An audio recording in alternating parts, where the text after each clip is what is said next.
नमस्कार, welcome to the show health talk. मैं वंदना यादव आज आपके लिए एक नया टॉपिक लेके आई हूँ। बहुत ही कॉमन प्रॉब्लम है आजकल, that is a posture. Yes, today I will be talking about ergonomics and posture and ergonomics. These two words are simultaneously affecting each other. So I will be telling you about ergonomics, why it is important, and about posture and why it is important to correct your posture at a time, so that in future you can get rid of many diseases. So first I will explain you what is ergonomics. Ergon means work, norm means law. So physical law. I will be not telling you the physics of this ergonomics, but yes, little bit about it so that you can know why it is important. So ergonomics is the way how you organize yourself in the working environment that can ease your comfort zone, and you can improve the quality of your work, and how you can make yourself more relaxing and without getting tired.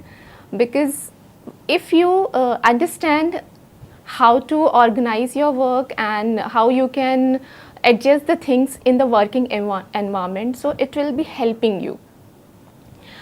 The posture, yes, posture is the way of your body, how you align it. आप किस तरीके से अपने work place में बैठते हैं, आपकी things कैसे ऑर्गेनाइज्ड होती हैं. So all these things works. So you all know very well what is a normal posture. It looks very easy and very बहुत आसान लगता है कि हाँ हम तो सीधे बैठे हैं. But when it comes to the muscle level, अगर आप बहुत ही बारीकी से देखें तो आपका जो पोस्चर है वो कहीं ना कहीं अफेक्ट हो रहा होता है. तो सीधे बैठने का मतलब है कि आप सीधे तो बैठे हैं, बट व्हाट हैपन्स, कई बार आपकी office chair that is not organized in a way, and the alignment, कई बार चेयर आपकी ज़्यादा ऊंची होती है, कई बार बहुत नीचे होती है, और बहुत ऑफन देखा गया है कि कई बार आपकी चेयर पूरी बैक सपोर्ट होती है. इवन आप नेक भी नहीं आसानी से मूव कर पाते हैं. तो आज हम इसी बारे में बात करेंगे, कैसे आप अपना सिटिंग पोस्चर ठीक कर सकते हो. बिकॉज अभी लास्ट 2 to 3 ईयर्स से क्या है कि ये वर्क फ्रॉम होम बहुत कॉमन हो गया था. अब तो खैर थोड़ा कम हो गया है, बट फिर भी ऐसा नहीं है कि वर्क फ्रॉम होम नहीं हो रहा है. सो ये जो वर्क फ्रॉम होम आपका हो रहा है, इससे आपका काम तो आसान हो गया है, आप घर पे काम कर रहे हैं, बट इससे क्या है आपका सिटिंग आवर्स बढ़ गया है. ऑफिस में आप जहाँ 7 से 8 घंटे बैठते थे, घर पे क्या है आप 9 से 10 घंटे बैठ रहे हैं, क्योंकि आप अपना काम थोड़ा सा इजी वे में कर रहे हैं, एंड उसमें क्या है थोड़ा सा प्रोलॉन्ग सिटिंग भी हो जा रही है. तो इसी कारण हमने आज ये टॉपिक रखा है, सो दैट ये आपको हेल्प कर सके. तो पहले तो मैं ऑफिस की थोड़ी सी एडजस्टमेंट के बारे में बताऊंगी, जो कि आप कर सकते हैं, जिससे कि आपको बहुत ही आसान हो जाएगा. और ये जो कमर दर्द, गर्दन दर्द और शोल्डर में दर्द, एल्बो में, रिस्ट में, ये इसी कारण होता है, आपके पुअर पोस्चर के कारण. सो आपकी जो चेयर है इतनी कंफर्टेबल होनी चाहिए कि आपका बैक रेस्ट तो रहे, बट शोल्डर डाउन रहे, शोल्डर लेवल से थोड़ा नीचे रहे, जिससे कि आपके जो कंधे हैं वो इजीली बैकवर्ड्स, डाउनवर्ड्स, रोल सब हो पाए, सो दैट कि आप आराम से अपने कंधे को मूव कर सकें. और वही अगर आपकी चेयर पीछे से पूरी सपोर्टेड होगी टिल द हेड लेवल, तो उससे क्या होगा, एक तो आपकी नेक जो मूवमेंट है वो अफेक्ट होगी, आप इजीली साइड टू साइड पूरा नहीं मूव कर पाएंगे, आपके कंधे थोड़े रिस्ट्रिक्टेड हो जाएंगे. तो जब रिस्ट्रिक्शन होती है तो आपके जो मेन एक्टिव मसल्स होते हैं उन पे स्ट्रेन आता है. तो कई बार क्या होता है, आप बैठे हैं 2 to 3 आवर्स तो ठीक है, बट जब आप लॉन्गर ड्यूरेशन में होते हैं उसमें क्या है, कई बार आपने कंसंट्रेट करना होता है, you have to go forward towards the desktop और द लैपटॉप। तो एक तो आप वैसे ही बहुत ही कंजस्टेड चेयर पे बैठे हैं, second thing when you are focusing on the desktop so you are going little bit forward, so it is creating you are forward droop posture, जो कि हम इतना ध्यान नहीं देते हैं, बट अगर हम ध्यान देंगे तो हम गर्दन दर्द और आने वाले टाइम में जो बैक पेन होगा उससे बच सकते हैं। तो इसीलिए आपने ये ध्यान देना है। तो चेयर तो आपको मैंने बता दिया, it should be till the back level not shoulder, so that आप इजीली मूव कर सकें। आपके आर्म सपोर्ट होनी चाहिए, आपके जो एल्बो है आर्म वो भी सपोर्ट होना चाहिए, और रिस्ट एंड ऑल वो आप एकदम फ्री रख सकते हैं। नाउ जो आपका सिस्टम है, कई बार क्या होता है काफ़ी नीचे होता है या काफ़ी ऊंचा होता है। ऊंचा होगा तो again you have to look like this, so definitely अगर आप ऐसे देखेंगे तो आपको स्ट्रेन पड़ेगा, या फिर नीचे होता है फिर आप उसमें झुकेंगे तो again it is disturbing your posture, और आपकी जो नेक मसल है उस पर भी स्ट्रेन आता है। तो आपका जो सिस्टम है वो आप अपने आई लेवल पे सेट कर सकते हैं 18 से 24 इंच की दूरी पे, जिससे कि आपको बहुत ज़्यादा फोकस भी ना करना पड़े, and this is the optimum distance according to the researches. तो आप इतना डिस्टेंस रख सकते हैं जो कि आपको हेल्प करेगा। सेकेंड थिंग क्या होता है, आप फ्रीक्वेंट कीबोर्ड यूज़ कर रहे हैं, माउस यूज़ कर रहे हैं, तो मेक श्योर दैट आपका जो कीबोर्ड है वो प्रॉपर अप्रोचेबल हो, बहुत ज़्यादा आपने आगे नहीं जाना है। सो आपके आर्म रेस्ट रहेंगे, it should be 90 degree, and keyboard should be in the front so that you can easily approach it. And अगर आप माउस यूज़ कर रहे हैं तो मेक श्योर दैट आपका जो रिस्ट है उस पर स्ट्रेन ना पड़े। Okay, so you can keep a cushion और माउस पैड्स आते हैं वो आप यूज़ कर सकते हो, जिससे कि आपका ये जो रिस्ट है, पाम है, इस पे you will get a support, so that जब आप इस तरीके से रखेंगे तो ये जो इतना ज़्यादा ऊंचा होता है वो हम थोड़ा सा रिलैक्स कर सकते हैं, तो आपकी जो फिंगर है वो आपके एल्बो को स्ट्रेन नहीं देंगी। तो इस चीज़ का आप ज़रूर ध्यान देना, क्योंकि आजकल क्या हो रहा है, टेनिस एल्बो के भी पेशेंट काफ़ी आने लगे हैं, because they do use frequent mouse और द कीबोर्ड, बट जो माउस में वो हैंड पोजीशन रखते हैं कई बार वो थोड़ा सा स्ट्रेन होता है, तो जिसकी वजह से ये टेनिस एल्बो भी कॉमन हो गया आजकल डेस्कटॉप वर्कर्स में। जबकि टेनिस एल्बो तो फेमस है हमारे टेनिस प्लेयर्स में, but still it has started coming in the desktop workers also. And it's not only we are talking about the office works and all, जो females हैं घर में जो काम करती हैं उनको भी ये बहुत फ्रीक्वेंट होता है, tennis elbow, shoulder pain, neck pain, back pain, तो हम ये सब कवर करेंगे। This was the office place, how you can organize according to your comfort. And talking about the legs, yes, आपकी जो लेग होती हैं वो hip level should be normal, neutral. Your thighs should be parallel to the floor. Even your foot should be parallel to the floor. अगर आपकी chair ऊंची है तो आप फुट रेस्ट का भी इस्तेमाल कर सकते हैं, जिससे कि आपको कंफर्टेबल रहेगा। तो इस तरीके से आप अपना पोस्चर ठीक कर सकते हैं ऑफिस प्लेसेस में। घर में जो महिलाएं हैं उनके लिए कई बार क्या होता है, उनकी स्टैंडिंग बहुत ज़्यादा होती है, तो स्टैंडिंग में भी हमारा सारा झुकने का ही काम होता है। किचन हो गया या डस्टिंग या कोई भी काम है उसमें हम फॉरवर्ड बेंडिंग बहुत फ्रीक्वेंट करने लगते हैं। तो उसमें क्या है, मैं कुछ लास्ट में आपको एक्सरसाइजेस बताऊंगी जो कि आपको हेल्प करेगा, because work is also important. So काम तो करना है, बट उसके साथ साथ क्या है, आप अगर प्रिकॉशंस रखेंगे अपने पोस्चर का, और at the end of the day अगर आप कुछ एक्सरसाइजेस करेंगे तो उससे क्या है, जो आपके एक्टिव मसल्स है, जो बहुत ही फ्रीक्वेंट यूज्ड मसल हैं, वो थोड़ी स्ट्रेंथन रहेंगी, और उनकी स्ट्रेंथ अच्छी रहेगी तो आप लॉन्ग टर्म या ज़्यादा ड्यूरेशन तक खड़े रह सकते हैं, काम कर सकते हैं, और कभी ज़्यादा वॉक किया तो उसके लिए भी आपकी स्ट्रेंथ अच्छी डेवलप रहेगी। तो छोटे छोटे पॉइंट्स हैं वो मैं आपको बताऊंगी, that will be really very helpful to you.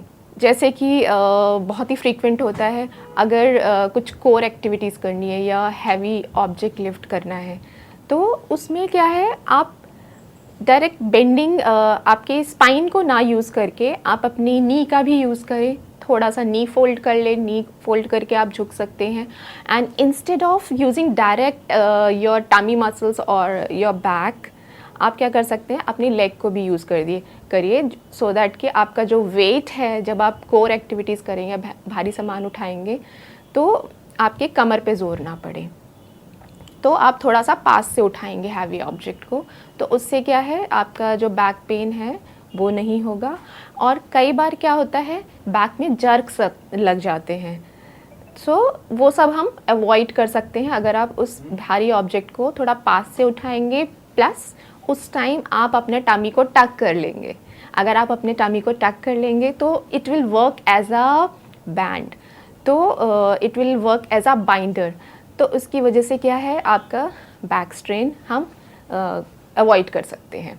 अब हम बात करेंगे टाइप्स ऑफ पोस्चर।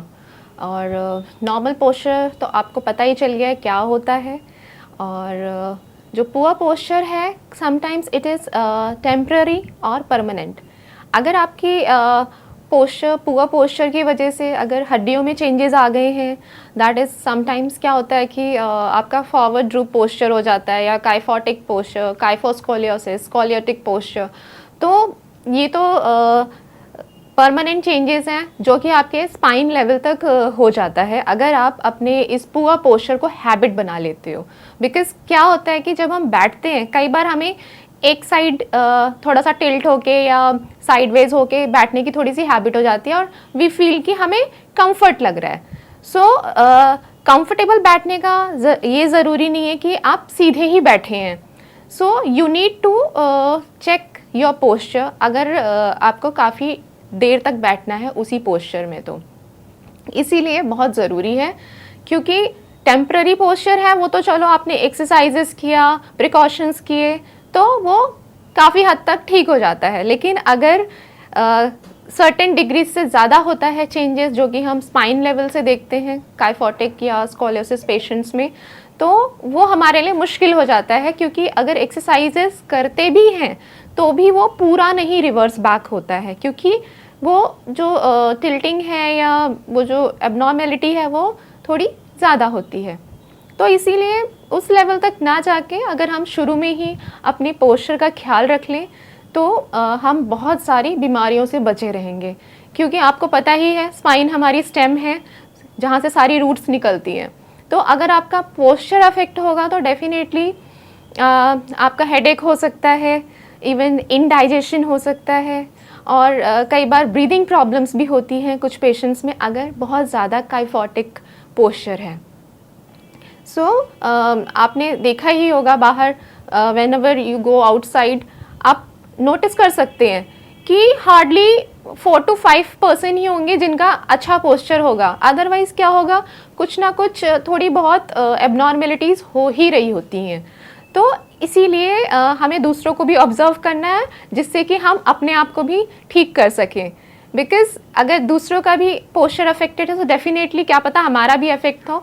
तो इसीलिए हमें अपने आप को मिरर में एग्जामिन भी करना है टाइम टू टाइम, एंड उसको ठीक करते रहना है।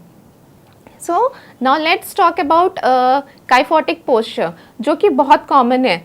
आपका आप क्या करते हैं फ्रीक्वेंटली, जैसे अगर आप चेयर पे बैठे हैं तो कई बार आप पूरा रिलैक्स होकर पीछे बैठ जाते हैं। तो जब आप रिलैक्स होकर पीछे बैठ जाते हैं तो आपके जो कंधे हैं वो आगे को आ जाते हैं।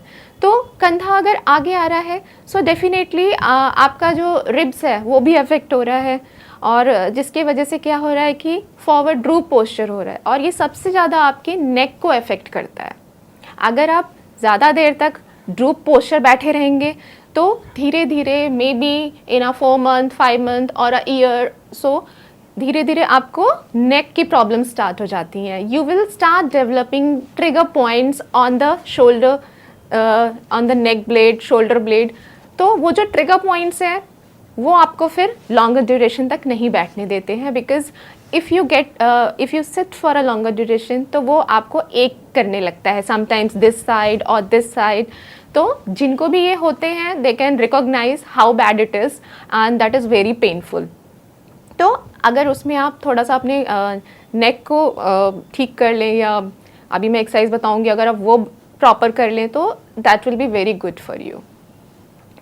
तो ये तो था काइफोटिक पोस्चर, जो कि बहुत कॉमन है, और इवन आप कभी जैसे रिलैक्सेशन के लिए खड़े भी होते हैं तो आई विल सजेस्ट यू कि आप एक एक पैर पे खड़े हुए और you can shift your weight.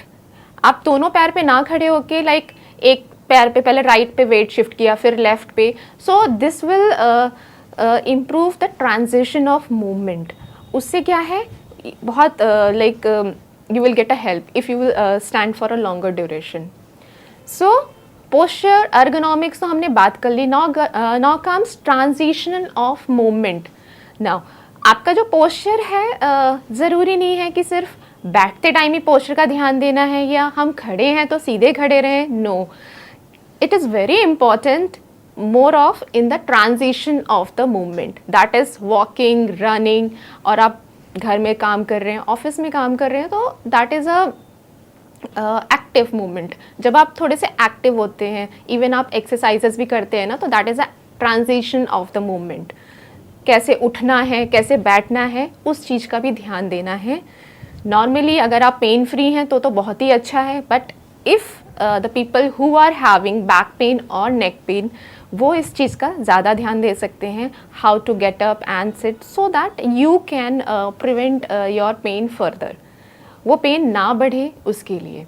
सो जब भी आप उठें, अगर आपको पेन है तो आप क्या कर सकते हैं, थोड़ा सा टमी टक कर लीजिए, देन यू गेट अप। तो आप टमी टक करके स्टैंड करेंगे तो आपको पेन कम होगा। ऐसे ही बैठते टाइम आप during the transition of movement आप टमी को टक करके तब बैठिए एंड रिलैक्स योरसेल्फ। तो आपके क्या है, जो स्टमक मसल है, that is a core muscle, abdominal muscle, उसमें थोड़ी स्ट्रेंथ आएगी। Okay, I am telling you to tuck your tummy, because क्या होता है कि आपकी एब्डोमिनल मसल्स हैं वो बहुत वीक होने लगती हैं। तो जब आप उसको कंट्रैक्ट करोगे तो आपके बैक को एक तरह से बाइंडर की तरह सपोर्ट मिलता है, तो that will help you. So this was small tip for you while getting up, या फिर आप जब उठ रहे हैं चेयर से या बैठ रहे हैं तो आप इस तरीके से उसको इम्प्रूव कर सकते हैं। और अब मैं आपको बताऊंगी, आप ऑफिस आवर्स के बीच में भी कुछ कुछ मूवमेंट्स कीजिए, सो दैट आपकी जो बॉडी है रेस्टिंग फेज़ में, वो थोड़ा सा आप अपने एक्टिव मसल्स को बीच बीच में स्ट्रेच करेंगे तो वो आपको थोड़ा और बेटर लगेगा। जैसे कि in between what you can do, आप अपने चिन को टक कर सकते हो। जो चिन टक है बहुत सिंपल एक्सरसाइज है, but it recruits your all the deep neck flexors, जो आपकी नेक की पीछे वाली मसल्स हैं उन सबको वो स्ट्रेंथन करता है। और जो आप लॉन्गर ड्यूरेशन तक बैठे हैं उसमें क्या है, आप झुकते जा रहे हैं, तो व्हेन यू विल डू चिन टक you will be coming to the normal position. So in between what you can do in 2 hours you can do 10 repetitions of chin tuck. Chin tuck में simply आप अपने chin को पीछे tuck करोगे like this, 1 2 3 4 5, relax. So like this you will tuck your chin. 1 2 3 4 5, पहले आपने सीधे बैठना है, then you will tuck your chin. So this is your very important exercise you can do in the office hours. Now you can move the neck also. So for moving the neck right और left, not simply just moving like this, no, it is wrong, because already you are sitting for a longer duration and you are just moving the neck will not improve your posture. So for improving your posture you need to tuck your chin first.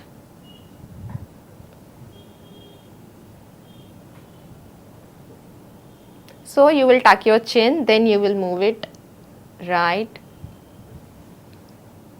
left, right, left.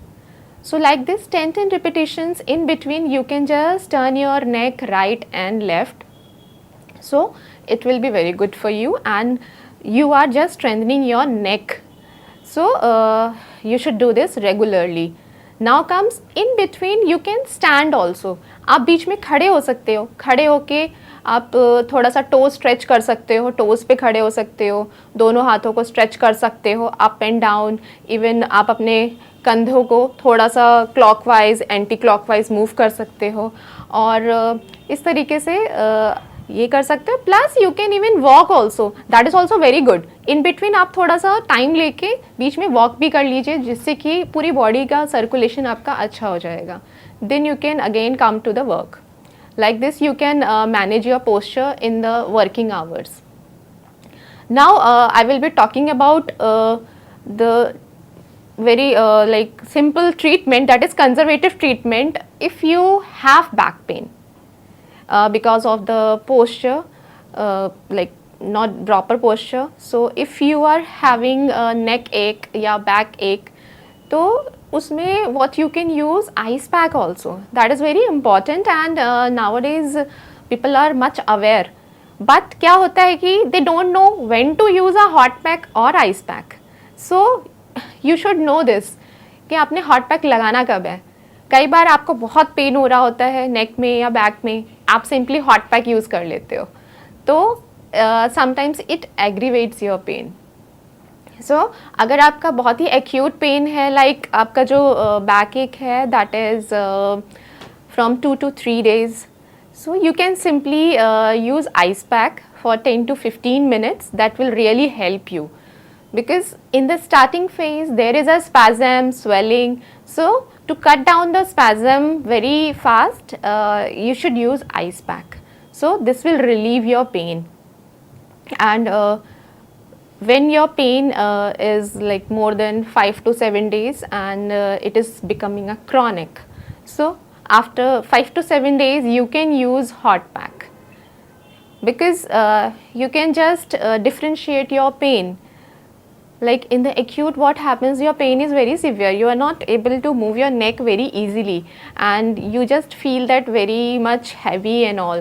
So you can use ice pack. And if the pain persists for a longer duration, तो क्या होता है कि आपका जो pen है कम तो हो जाता है, but this is very disturbing and हल्का हल्का पेन रहता है. So that is dull ache pain. So in that case you can use hot pack for 10 to 15 minutes, twice you can use. So this will also help you to get rid of the pain. Now I will be just telling you a few more exercises like you can do at the end of the day, that is very easy and everyone can do at home. So patients who are having disc pain, they can just avoid this exercise. If you have a disc grade 2 to 3, grade 1 is okay, but if you have grade 2 to 3, so you should not try this traction at home, but otherwise you can do. So at the end of the day, what you can do, you can just give us a traction to your neck, just lying down on the bed, edge of the bed. There should be a cushion so that your neck can rest, okay, and your this shoulder blade will be on the edge of the bed. You can just give a traction for 2 to 3 minutes to your neck. So at the end of the day your tiredness will be lower, and you can get a stretch to your neck. क्योंकि पूरे दिन हम बैठे होते हैं या फिर standing में होते हैं, हम पूरे दिन काम करते रहते हैं, तो अगर आप एंड ऑफ द डे थोड़ा सा अगर नेक को ट्रैक्शन देंगे तो आपको काफ़ी बेटर लगेगा. आप करके देख सकते हैं. नेक्स्ट इज़ आप प्रोन लाइन पोजीशन में भी थोड़ी देर लेटिएगा. आप अपने टमी पे लेटेंगे सो दैट आपका जो बैक है वो थोड़ा सा रिलैक्स हो जाए, क्योंकि पूरे दिन बैठे बैठे क्या होता है, हमारे कंधे आगे को हो रहे होते हैं, हम आगे, हमारी टेंडेंसी होती है फॉरवर्ड पोस्चर की, बिकॉज एक तो ये भी टेंडेंसी है, प्लस जो हमारी ग्रेविटी है वो भी हमें थोड़ा सा आगे को खींच रही होती, तो इसीलिए आप एंड ऑफ द डे थोड़ा सा उल्टा भी लेटेंगे, सो दैट आप अपने लेग्स को थोड़ा रिलैक्स कर सके, थोड़ा नेक को आप रिलैक्स कर सके। सो एक ये भी करेंगे। Third is bridging.